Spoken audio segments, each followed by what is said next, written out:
Hello students, हम आ पहुँचे हैं एक्सरसाइज 2.5 के क्वेश्चन नंबर 6 पे। ठीक है, तो चलते हैं क्या करना है इसमें। तो यहाँ पे एक क्वेश्चन है बच्चों फैक्टराइज। इससे पिछला जो क्वेश्चन था क्वेश्चन नंबर 5, उसमें हमने क्या किया था कि हमको a + b + c का होल स्क्वायर हमको सॉल्व करना था, तो हमने एक्सपेंड किया था, हमने आइडेंटिटी लगाई थी। ठीक है, और अब हमको क्या करना है, तो आइडेंटिटी हमारी बेसिक में लिख देता हूँ एक बार और। क्या है, a + b + c whole square equal to होता है a² + b² + c² + 2ab + 2bc + 2ca। ये हमारी बेसिक आइडेंटिटी है। ठीक, चलिए तो अभी क्या करना है, हमको इस फॉर्म में दिया है, इसमें लेके आना है। ठीक है, तो दो ब्रैकेट्स का किसी ब्रैकेट का स्क्वायर या ब्रैकेट इनटू ब्रैकेट, तो इस चीज़ को बोलते हैं फैक्टराइज करना। पिछला जो था इसको इसमें बदलना, एक्सपेंड करना होता है। ठीक, चलिए तो बच्चों ध्यान देना, बहुत सिंपल चीज़ है। यहाँ पे जो माइनस है ना, तो सबसे पहला काम है जो शुरू के हमारे जो 3 हैं टर्म्स जिन पे स्क्वायर लगा हुआ है, उनसे हमको a, b और c मिलेगा। चलिए a क्या मिलेगा समझते हैं। ये बताओ 4 किसका स्क्वायर है, 2 का, और x² किसका स्क्वायर है, x का। समझ में आ गया, तो a हम मान लेंगे 2x। ये जिस चीज़ का स्क्वायर है वो a है। ठीक, चलिए इसी प्रकार से b क्या मान लेंगे, बताओ ये किस चीज़ का स्क्वायर है, ये तो 3 का है, और ये किसका है, अकेले y का। तो 3y को होल स्क्वायर करूंगा तो 9² आ जाएगा, 9y²। ये किसका स्क्वायर है बताओ, इसको c मान लेना, तो ये तो है 4 का स्क्वायर, और z² मतलब तो अकेला z, मतलब समझ में आ गया। तो ये तीनों से हम निकाल लेंगे a, b और c। तो a, b, c वो चीज़ है जिनका स्क्वायर करने पर ये तीनों चीज़ें आती है, बस आगे काम खत्म हो गया हमारा। ठीक, अब ये जो चीज़ थी हम इसको कैसे लिख सकते हैं, इसको चाहे तो हम एक बार और कॉपी कर सकते हैं। 4x² + 9y² + 16z² + 12xy - 24yz - 16xz। अब गौर करना, इसको मैं लिख सकता हूं इसका होल स्क्वायर।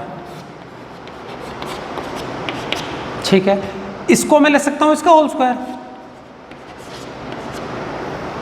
और इसको ले सकता हूं मैं इसका होल स्क्वायर। लेकिन मुझे बताओ, अगर ये तीनों के तीनों प्लस में आएंगे तो फिर ये माइनस कैसे आएंगे, समझ में आ गया। तो इसका मतलब कोई तो तीनों में से एक आदम माइनस का होना चाहिए, या तो एक या दो, कोई तो माइनस के है। कैसे पता लगेगा, तो बच्चों बहुत इंपॉर्टेंट चीज है इस क्वेश्चन का एसेंस। ठीक है, क्या है, ये एक टर्म है माइनस की, मैंने गोला लगा लिया, ध्यान से देखेंगे।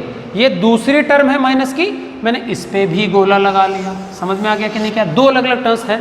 अब इनको अगर गौर से हम देखें, सिर्फ अल्फाबेट वेरिएबल, कौन सा वेरिएबल है जो दोनों ही गोलों के अंदर आपको दिख रहा है, जिनमें माइनस लगे, सिर्फ वो लेना है। ठीक है, तो देखो यहाँ पे तो y और z है, y और z, और अगले वाले में x और z, तो कॉमन क्या हुआ बच्चों, z। देखो दोनों ही गोलों के अंदर z आ रहा है, मतलब z वाली जो टर्म है वो नेगेटिव है। कहाँ दिख रहा है z, यहाँ दिख रहा है, तो ये चीज हमारी माइनस की है। समझ में आ गया, तो ऐसे हमको पता ये माइनस की है, तो यहाँ पे भी हम क्या लगा देंगे, माइनस लगा देंगे। तो a, b और c में से हमको सिर्फ जो आखिरी वाली टर्म है c, दैट इज नेगेटिव। समझ में आ गया, इस प्रकार से माइनस वाली टर्म पहचान सकते हैं। लगा दिया मैंने माइनस, तो देखो a², ये रहा a² + b² + c²। अब इसका स्क्वायर भी करेंगे तो प्लस का ही आने वाला है, -4 का स्क्वायर करते तो प्लस का ही 16 आएगा, तो कोई फर्क नहीं पड़ेगा। तो ये तीनों को मैं ऐसे ले सकता हूँ, बिल्कुल ले सकते हैं, प्लस। अब ध्यान देना, इधर देखना भी नहीं है क्या लिखा है, समझ में आ गया। You just don't have to see this part. अब हमको पता क्या करना है, ये तीन चीजें लिखनी है, 2ab + 2bc + 2c। मैं ब्रैकेट लगा रहा हूं, प्लस 2ab + 2bc + 2ca। समझ में आ गया। तो गौर करने वाली बात ये है, ये जो हमारा फॉर्मूला है ये वही पैटर्न है जो पहले किया था। देखो सारे ब्रैकेट के ऊपर मैंने square, a² + b² + c² + 2ab + 2bc + 2ca। ठीक है, ये चीज मैं यहां देख के नहीं लिखूंगा, बाहर सारे प्लस आने चाहिए, जो माइनस आएगा अंदर आएगा। चलिए अब यहाँ पे 2ab, 2 × ab बाद में लिखेंगे, 2 × bc, 2 × ca। अब ab और c कहाँ है, यहां से देख के लिखना है, इनको छोड़ दो, ये मैं बाद में बताऊंगा क्या करना है इसका, तो इसको तो देखना भी नहीं है। पता चला ये तीनों चीजें पहले जो लिखी थी, हमने इन तीनों को स्क्वायर करके लिखी थी, तो यही आएगा। अब प्रॉब्लम इसकी है, उसको थोड़ी देर के लिए छोड़ दो। यहां लिखते हैं 2ab, चलो 2, a क्या है 2x, b क्या है 3y। अगला चेक करते हैं 2bc, 2b क्या है 3y, c क्या है -4z, ब्रैकेट में लगा देंगे -4z, और यहां पे ca, 2ca, c है -4z, -4z, और a क्या है हमारा 2x है, 2x। क्लियर है? चलिए अब मुझे बताओ, अगर ऐसा हो गया तो ये तो ऐसे कैसे भाई, इनका आंसर तो यही आने वाला है, इनका क्या आंसर आएगा वो चेक कर लेते हैं। 2 2 जा 4 3 जा 12xy प्लस का, देखो ये रहा प्लस का, हमने यहां देख के नहीं लिखा था लेकिन आ गया, ये चीज इसके बराबर ही है। चलिए इन सब का आंसर माइनस का आएगा क्योंकि एक माइनस है तो माइनस आएगा बाहर, और 4 3 जा 12 12 2 जा 24 तो -24yz, देखो ये रहा, यहां देख के नहीं लिखा था हमने लेकिन आ गया। और लास्ट वाला देखो एक माइनस है तो माइनस आएगा, 4 2 जा 8 2 जा 16xz, ये देखो 16xz माइनस का आ गया। तो मतलब हुआ ये जो तीनों ब्रैकेट है वो यही है, तो हमने इसको इसके टर्म्स में लिखा, ये इसके टर्म्स में लिखा, ये इसके टर्म्स में लिखा, ये तीनों हमारे ये तीनों ब्रैकेट्स बन रहे हैं। तो कंप्लीटली ये जो चीज़ है और ये जो चीज़ है वो एक समान ही तो हुई, बस हमने तोड़ लिया। अब बच्चों ये जो लिखा है इसको ए पढ़ना, इसको बी पढ़ना, इसको सी पढ़ना, A square plus B square plus C square plus 2ab plus 2bc plus 2ca, ये पढ़ लिया हमने।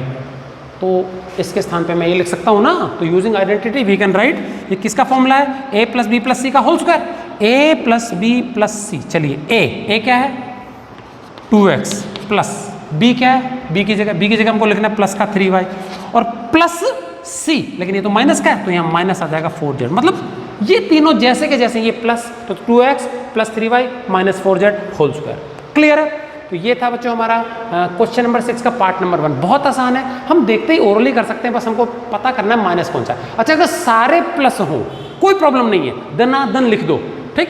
अगर एक आधा भी माइनस आता है ना तो ये ध्यान रखना इसमें से कोई ना कोई सा माइनस होगा, तो पहचान का समझ में आ गया। जो भी माइनस वाले टर्म्स है उसमें कॉमन डिजिट, ये जो कॉमन हमारा लेटर कौन सा है, कॉमन वेरिएबल कौन सा है वो देख लेंगे, वो वाला टर्म हमारा माइनस का होता है, ठीक है। अब बच्चों एक और चीज़ है, आपको ये देखो तीनों चीज़ें दिख गई होगी, ये 4 है, ये 9 है, ये 16 है। तो ये 4 जो है ये 2 का स्क्वायर होता है, 9 होता है 3 का स्क्वायर, 16 होता है 4 का स्क्वायर। बहुत आसान है। अब मुझे बताना, अगर ये 4x स्क्वायर की जगह मैं 2x स्क्वायर लिख देता इसके स्थान पे, तो मुझे बताओ a क्या लेते आप लोग। मैंने बोला 4 किसका स्क्वायर है, 2 का, x किसका स्क्वायर है, x का, तो ये तो लिख दिया, बहुत आसान है। अगर इसकी जगह 2x स्क्वायर होता तो मुझे बताओ किसका स्क्वायर करने पर 2 आएगा। कौन सा नंबर है जिसको आपस में 2 बार इंटू करने से 2 आएगा, फंस गए। तो ऐसे केसेस में तो मतलब हमको पता है परफेक्ट स्क्वायर्स क्या होते हैं, 1, फिर 2 का स्क्वायर होता है 4, 3 का स्क्वायर 9, 4 का स्क्वायर 16, 25, 36, 49, ठीक है। उसके बाद 8 8 जा 64, ये परफेक्ट स्क्वायर्स हैं। तो अगर इनके तो दर्शन होते हैं तो बहुत आसान काम है, लेकिन इनके अलावा 3 आ जाए, 5 आ जाए, 7 आ जाए, 6 आ जाए, फंस गए। तो अगर ऐसे नंबर आपको दिख जाए तो भी हम ABC बड़े आराम से निकाल सकते हैं। क्या करना, ध्यान से समझना। अगर हमको किसी नंबर कोई लिखा है जिसका स्क्वायर नहीं बन रहा, मतलब वो कोई परफेक्ट स्क्वायर नहीं है, तो हम पता क्या करेंगे, उस नंबर के ऊपर रूट लगा देंगे और ऐसा लिख लेंगे। समझ में आ गया? तो हमारा a क्या हो जाएगा, √2x, क्योंकि मैं अगर इसका स्क्वायर करूंगा ना तो यही आने वाला है, क्योंकि √2 इंटू √2 क्या होता है, √2 इंटू √2, मतलब एक ही रूट में आ गया और ये निकल के बाहर आ गया। समझ में आ गया? तो 2 लाने के लिए हमको क्या करना पड़ेगा, जिसके परफेक्ट स्क्वायर नहीं बनते रूट लगा के स्क्वायर लगा सकते हैं। तो a हमारा क्या आ जाएगा, जिसका स्क्वायर नहीं बन रहा ना, जैसे 4 का बनता था तो हमने लिख दिया 2, लेकिन 2 का नहीं बनता तो √2 लगा देना, तो √2 इंटू √2। समझ में आ गया? तो आज अगर मान लीजिए 5x स्क्वायर आ गया तो हम लिख देंगे √5x होल स्क्वायर, 7x आ गया √7x होल स्क्वायर, क्योंकि √7 इंटू √7 7 ही होता है, ठीक है। तो ये बहुत जरूरी चीज़ है। अब ये जानकारी जो मैंने अभी बताई ये अगले क्वेश्चन में काम आएगी। ये तो सिंपल सा था, सेकंड वाला जो है ना वो थोड़ा सा इससे बेहतर है, ठीक है। चलिए रब किया जाए इसको।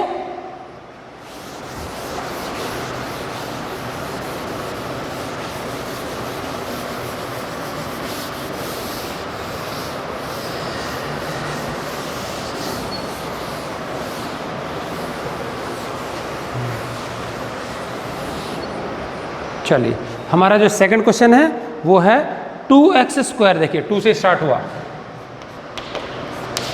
2x square plus Y square plus 8z square, ठीक है।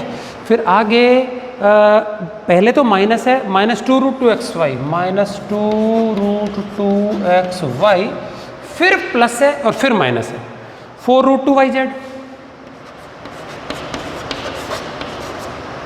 एंड माइनस क्या आएगा आगे, माइनस आएगा 8xz, 8xz। ठीक, चलिए मैं सबसे पहले a, b और c निकाल के बता रहा हूँ। तो मुझे बताओ a क्या आएगा। मैं ले सकता हूँ देखो 2x² जो है इसको मैं ले सकता हूँ √2 इंटू √2 और x², सही है। और फिर मैं इसको ले सकता हूँ √2 का भी स्क्वायर और x का भी स्क्वायर। भाई इसका भी स्क्वायर होगा, दो बार हो गया नहीं, √2 का स्क्वायर करेंगे तो 2 ही आएगा। तो मैं इसको ले सकता हूँ √2 और x का इकट्ठा ही स्क्वायर। तो बच्चों हमारा समझ में आ गया। बताओ यहाँ पे a क्या हो गया, a हो गया हमारा √2 और x, क्योंकि इसका स्क्वायर करने पर ये चीज़ बनती है। ठीक है, और अभी हमको साइन के बारे में नहीं पता, थोड़ा गैप देके लिखना ताकि प्लस माइनस के साइन लगा सकें। ठीक है, अब प्लस माइनस देखेंगे बाद में कौन सा आएगा। चलिए सेकंड वाला y², इसको तो सीधा ही ले सकता हूँ। तो हमारा b जो आ गया बच्चों वो क्या आ गया, y आ गया। ठीक है, अभी नहीं पता हमको माइनस कौन सा है। और जो c है हमारा 8z², ये तो किसी का स्क्वायर है, z तो किसी का स्क्वायर है, लेकिन 8 क्या है, तो 8 को मैं ले सकता हूँ बच्चों, ध्यान से सुनना, 2 इंटू 2 इंटू 2। अच्छा ये दोनों स्क्वायर हो गए, तो मैं इसको ले सकता हूँ, देखो आगे वाला 2 का स्क्वायर, ये 2 का स्क्वायर, ये z का स्क्वायर। अब इसकी प्रॉब्लम है, ये किसी का स्क्वायर नहीं बन रहा, तो मैं इसको ले सकता हूँ ऊपर वाले की तरह, देखो √2 इंटू √2, तो यहाँ लिख दूंगा √2 इंटू √2। तो बच्चों ये हो गया, √2 का भी स्क्वायर हो गया, तो √2 का स्क्वायर, 2 का स्क्वायर और z का भी स्क्वायर। तो फाइनली किस किस का हो गया ये, 2 √2 और z सबका स्क्वायर। समझ में आ गया। इन सबका स्क्वायर करोगे तो ये आएगा, देखो 2√2 2√2z इंटू 2√2z, 2 2 जा 4 और √2 इंटू √2 2, तो 4 2 जा 8 z²। ये आ गया, देखो समझ में आ गया। तो ये आ गया हमारा क्या, c। कितना आ गया, 2√2 और z। थोड़ा गैप देके लिखेंगे, पता नहीं कोई माइनस आ सकता है, 2√2z। रूट थोड़ा छोटा ही लगाना, बहुत आगे तक बड़ा नहीं ले जाना, z को रूट के बाहर रखना है। ठीक है, सिर्फ रूट के ऊपर ही, जो 2 है ये इसी के ऊपर ही रूट का निशान है, इसको ज़्यादा लंबा नहीं खींच देंगे, गड़बड़ हो जाएगा। ठीक, चलिए तो हमने a, b और c निकाल ली। अब सबसे जरूरी काम मैंने क्या बताया, इनमें से कोई तो माइनस का है। चलो ये हमारा देखो इधर माइनस लगा हुआ है, ये हमारा माइनस लगा हुआ है। अल्फाबेट कौन सा कॉमन है, x y x z, x है दोनों में x, तो x वाली चीज सिर्फ ये माइनस की है। बहुत आसान काम है। अब इस फॉर्मूले में भर दो उठा करके, कोई प्रॉब्लम नहीं है। ठीक है, चलिए तो एक बार और कॉपी कर लेते हैं। हमारा क्या था ये बताओ, 2x² plus y² plus 8z² minus 2√2xy, फिर था प्लस 4√2yz माइनस 8xz। ये था हमारा क्वेश्चन। ठीक, चलिए अभी मुझे बताओ इसकी जगह मैं क्या ले सकता हूं भाई, ये किस चीज का स्क्वायर है, इसका है। तो पहले देखो ये लिखना है हमको, a² प्लस, तो एक काम करते हैं ब्रैकेट लगा देते हैं, ज़्यादा इजी है। a² plus b² plus c² plus इस ब्रैकेट में आएगा 2ab, इस ब्रैकेट में आएगा 2bc और इस ब्रैकेट में आएगा 2ca। क्लियर।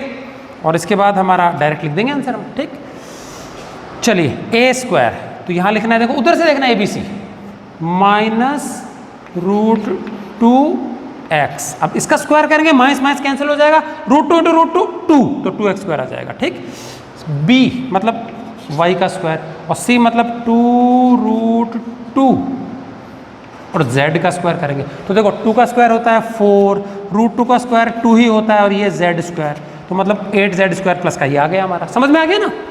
चलिए तो मैंने इन तीनों से a, b और c निकाल लिया, और a² b² c² करूंगा तो ये तीनों आने वाले प्लस में आएंगे, कोई प्रॉब्लम नहीं है। अब यहाँ पे क्या करना है हमको, 2ab लिखना है फॉर्मूले के अनुसार, 2ab। तो अब इन तीनों को नहीं देखना हमको यहाँ से देख के लिखना है 2ab। तो 2 इंटू यहाँ पे भी 2ab 2bc 2c है।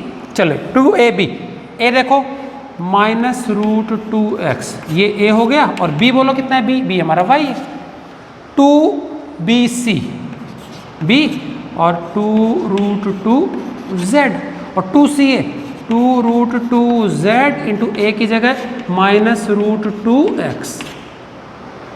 क्लियर है? -√2x। चलिए बस अब चेक करना है कि क्या ये चीज बनेगी क्या इनको सॉल्व करने से। तो इन तीनों का स्क्वायर तो ये आता चेक कर लिया था हमने। यहाँ देखो एक माइनस है तो माइनस आएगा, ये रहा माइनस।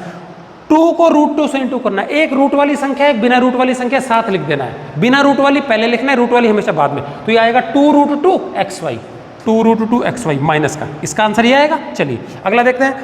सारी चीजें प्लस की है तो प्लस, बिना रूट वाले को बिना रूट वाले से इंटू करना है और रूट वाला लास्ट में लिख देना है। और रूट के अंदर होते हैं 2 नंबर्स, तो रूट वाले को रूट से इंटू करना है। समझ में आ गया? तो ये आएगा 2 2 जा 4, तो 4√2yz, 4√2yz। समझ में क्या? तो रूट के बाहर वाले को बाहर वाले से करना, अंदर वाले को अंदर वाले से करना। मान लीजिए यहाँ जाता 2√3 इंटू 5 सपोज 2 आ जाता। क्या आता है इसका आंसर? 5 2 जा तो 10 करते, बाहर लिखते, और √2 इंटू √3 √6। समझ में आ गया? तो लाइक को लाइक से इंटू करना, तो ये हमेशा ध्यान रखेंगे, रूट के बाहर वाला बाहर से, और अगर एक ही बाहर है एक ही अंदर है तो साथ लिख देना उनको। ठीक है? तो देखो 2 2 जा 4√2yz, ये रहा प्लस का। और लास्ट वाला देखो इधर, ये 2 2 जा हो गया 4, √2 इंटू √2 हो गया 2, क्योंकि रूट कैंसिल हो जाता है। और ये माइनस है तो एक माइनस आ जाएगा, और xz है तो xz आ जाएगा। ये आएगा बच्चों 8xz माइनस का, ये देखो 8xz। क्लियर है?